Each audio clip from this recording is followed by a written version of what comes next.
करती है, चाहे वो मुख्तार अंसारी का मामला हो या फिर विकास दुबे का मामला हो, उसमें भी मीडिया ने कवर करने की कोशिश की, लेकिन पुलिस ने बचने की ज्यादा कोशिश की।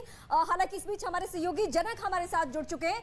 जनक, जो साबरमती से ये काफिला चला है, आपके जो सोर्सेज हैं वो क्या बता रहे हैं, अभी तक कहां तक ये काफिला पहुंच पाया है? देखिए, मैं अभी गांधीनगर की ओर पहुंचा हूं और मेरे से दूर है काफिला अभी, और वो उन्होंने वही जो अभी भवानी बता रहे थे, बिल्कुल उसी रूट से अभी निकल रहे हैं, रतनपुर पोस्ट से। हम भी कोशिश कर रहे हैं जल्दी उनको ट्रेस कर सके, लेकिन बीच में पुलिस ने रास्ते ब्लॉक किए हैं, जिसके चलते फिर ट्रैफिक हो लग जाता है और फिर हम आगे नहीं पहुंच पाते। ये एक बड़ी दिक्कत आ रही है, क्योंकि सुरक्षा का भी एक वो मसला है। और अभी फ़िलहाल जो बताया जा रहा है कि चिलोड़ा होकर यहाँ से जो गांधीनगर का रास्ता है, वहाँ से वो सीधा हिम्मतनगर होते जाता है, और भवानी जहाँ पर कोटा में ये रास्ता वहीं जाके मिलेगा। तो कोटा में ही वो तस्वीरें भी उसके पहले हम भी कोशिश करेंगे कि कोटा पहुँचे उससे पहले हम ट्रेस कर पाए, चूँकि रास्ते कई जगह पर उनका कॉन्वॉय निकल जाने के बाद रास्ते ब्लॉक कर दिए जा रहे हैं। तो ये एक देखने वाली बात होगी। हम कोशिश कर रहे हैं कि अतीक के जो कॉन्वॉय को हम ट्रेस कर सके, पकड़ सके, और वो तस्वीरें भी अपने दर्शकों तक पहुँचा सके। लेकिन यही रास्ता फ़िलहाल उन्होंने पकड़ा है कि वो यहीं से निकले और जाएँ रतनपुर चेकपोस्ट जो है जो गुजरात और राजस्थान सीमा पर, और वहाँ से भी राजस्थान में कोटा होकर फिर वो उत्तर प्रदेश की ओर आगे निकले। तो ये अभी फ़िलहाल रूट जो है वहाँ की पुलिस ने, यूपी पुलिस ने वहाँ पर फ़िलहाल अभी उसकी सुरक्षा गिर को ध्यान में रखते हुए तय किया है। बिल्कुल, देखिए गोपनीय रखा गया है जनक, जिस तरीके से लगातार हम बार बार कह रहे हैं, क्योंकि सुरक्षा कारणों की वजह से। और एक बड़ा चैलेंज भी है रीमा, किस तरीके से अतीक अहमद को पहुंचाया जाए प्रयागराज। लेकिन जनक, जिस तरीके से आप बोल रहे हैं रतनपुर चेक पोस्ट तक, आप कितनी देर तक वहां पर पहुंच पाएंगे? और अगर काफिले की मैं बात करूं, साबरमती से कितनी दूर का काफिला है? क्योंकि ये कहा जा रहा है, जैसे हमें भवानी बता भी रहे थे, कि 14 या 15 घंटे तो उन्हें सिर्फ और सिर्फ राजस्थान में ही तमाम जगहों पर चलते चलते पूरी रात निकल जाएगी। मोनिका, गुजरात सीमा को यहाँ से क्रॉस करना होगा तो अगले 3 घंटे में ये क्रॉस कर पाएंगे, क्योंकि यहाँ से रतनपुर का रास्ता अगर 70 किलोमीटर हिम्मतनगर गिन ले, यहाँ से गांधीनगर से 45 ही गिन लीजिए, 45 वो गिन लेते हैं, और उसके बाद 45, यानी 100-125 किलोमीटर का अंतर है यहाँ से रतनपुर पोस्ट का। तो वो यहाँ अगले 3 घंटे में वो गुजरात सीमा से बाहर होंगे और फिर वो राजस्थान सीमा में एंट्री लेंगे। फिर वहाँ से वो रतनपुर जब पहुँचना होगा उनको, तो उस समय उनको रतनपुर से कोटा पहुँचने में उसमें उनको वक्त लगेगा, क्योंकि वहाँ राजस्थान सीमा पे लंबा है। लेकिन ये रास्ता जो जा रहा है, जहाँ पर हम गुजर रहे हैं, वो रास्ता से यहाँ से 2.5 से 3 घंटे में फिलहाल रतनपुर पोस्ट पहुँचा जा सकता है। जनक, मैं आपका रुख करूंगी। अब यहाँ से जो काफिला निकलेगा वो सीधे बीच में एक मध्य प्रदेश का जिला आ रहा है, और ज्यादातर जो एरिया कवर हो रहा है वो है राजस्थान का। और यही वजह है कि मैं अपने सहयोगी भवानी का भी बार बार रुख करें। भवानी इस वक्त हमारे साथ कोटा से हैं।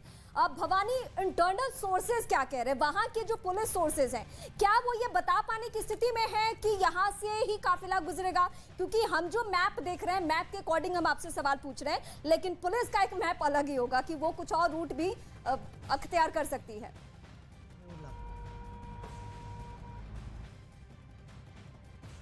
भवानी, डिस्क्लोज किया भी नहीं जा सकता है, क्योंकि जी देखिए कि रूट मैप अगर हम सोचें कि ऑफिशियली पुलिस हमें बता देगी, संभव नहीं है।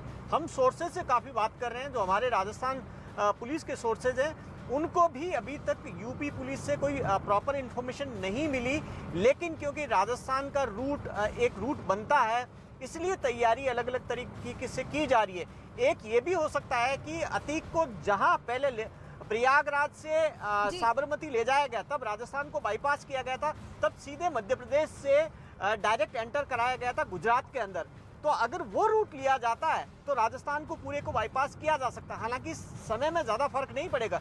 36 घंटे का सफ़र आप तय मान के चलिए कि अहमदाबाद से लेकर प्रयागराज तक 36 घंटे का सफ़र है। वो सफ़र चाहे राजस्थान के अंदर होकर आए, चाहे मध्य प्रदेश के अंदर से होकर आए, 2 से 3 घंटे का फासला हो सकता है। राजस्थान के अंदर रोड अच्छी है, लेकिन अगर मध्य प्रदेश डायरेक्ट मध्य प्रदेश में जाएं तो शायद जो डिस्टेंस है वो कुछ कम होती है। लेकिन क्योंकि वहाँ पर रोड्स का थोड़ा इशू है, तो हो सकता हो, अब डिपेंड करता है कि जिस रास्ते से लेकर गए, क्या यूपी पुलिस उसी रास्ते से लाएगी, क्योंकि सुरक्षा से जुड़ा हुआ मसला है। तो हो सकता हो कि जिस रास्ते से लेकर गए, यानी कि सीधे मध्य प्रदेश से गुजरात लेकर गए, उस रास्ते से न ले जाकर राजस्थान के रास्ते को चूज किया गया। राजस्थान में भी 3 रास्ते हैं, उसमें से जो मोटे तौर पर जो हमारा अनुमान है जो जानकारी है उसके मुताबिक राजस्थान में अगर रतनपुर बॉर्डर से एंटर कर जाते हैं तो फिर उसके बाद में चित्तौड़गढ़, उदयपुर से आप देखिए कि रतनपुर बॉर्डर से उदयपुर पहुंचने के अंदर तकरीबन 2 से सवा 2 घंटे का वक्त लगेगा।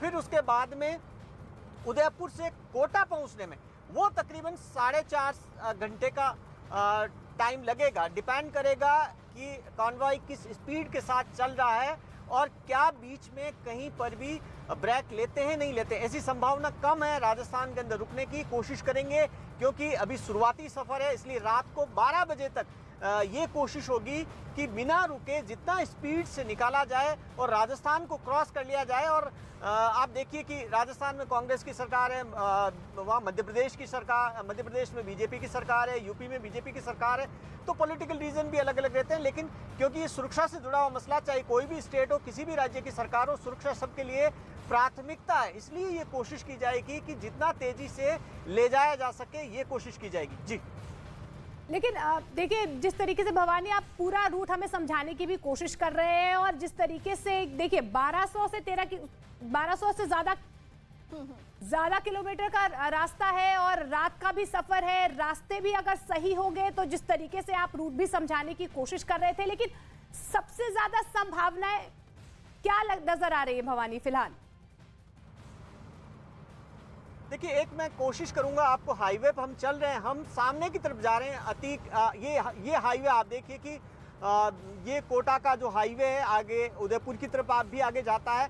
ये हाईवे इसी तरीके का, जो हाईवे आप देखकर अंदाजा लगा सकते हैं कि 4 लेन हाईवे, ये इसी तरीके का हाईवे है। यानी कि कोई दिक्कत नहीं इस हाईवे पे, स्पीड में कॉन्वॉय आराम से गुजर सकते हैं और आराम से। तो जिस स्पीड से आप देखिए कि हम यहाँ पर 100 किलोमीटर प्रति घंटा की रफ्तार से ज़्यादा चल रहे हैं, तो आप कॉन्वॉय की स्पीड है वो 120 किलोमीटर प्रति घंटा हो सकती है, हमसे 20 किलोमीटर प्रति घंटा ज़्यादा हो सकती है। और यहाँ से इसी तरीके से इस स्पीड के साथ अगर 120 की स्पीड मेंटेन करते हैं तो जो हम बता रहे हैं कि राजस्थान को गुजरने में उनको 13 से 14 घंटा लग सकता है, वो घटकर हो सकता हो कि 11 घंटे में भी क्रॉस कर ले। लेकिन ये तब संभव है जब एक भी स्टॉपेज कहीं नहीं ले, रुके नहीं। लेकिन ऐसी संभावना कम होती है, कुछ छोटा ब्रेक लेना पड़ता है। लेकिन यूपी पुलिस, जो हमारी जानकारी में आया, स्टॉपेज को लेकर पॉइंट पहले से निर्धारित है। यानी कि यूपी पुलिस रवाना हुई उससे पहले ये पॉइंट तय हो गए थे कि किस जगह पर उनको रुकना है, रूट भी तय है, स्टॉपेज के पॉइंट भी तय है, और ये भी तय है कि प्रयागराज एक पॉइंट मैं दर्शकों के सामने शेयर करना चाहती हूँ। इस पूरे मामले को इतनी संजीदगी से यूपी पुलिस लेकर चल रही है कि जिस टीम को जाना है उसको सुबह तक ये जानकारी नहीं थी कि हमें जाना है कहां पे, साबरमती जेल। वैसे ही वक्त पे इसमें चेंजेस आ सकते हैं, क्योंकि अमूमन मैं बार बार अपने दर्शकों के सामने दोहरा रही हूं कि कई सारी ऐसी बातें हमने देखी है। मैं मुख्तार अंसारी की भी बात इसलिए दोहरा रही हूं क्योंकि उसके वक्त में भी यही तमाम एहतियातन कदम उठाए गए थे। वहां भी पंजाब में कांग्रेस की सरकार थी, सुप्रीम कोर्ट का ऑर्डर था कि रोपड़ जेल से आपको कहां लेकर आना है, बांदा लेकर आना है। यहां चुनौती है, कांग्रेस की सरकार यहां पे बीच में कहां पे है, राजस्थान में। तो हो सकता है कि वक्त वक्त पे चेंजेस किए जाए। ये मैं दर्शकों से दरअसल ये सारी बातें शेयर कर रही हूं।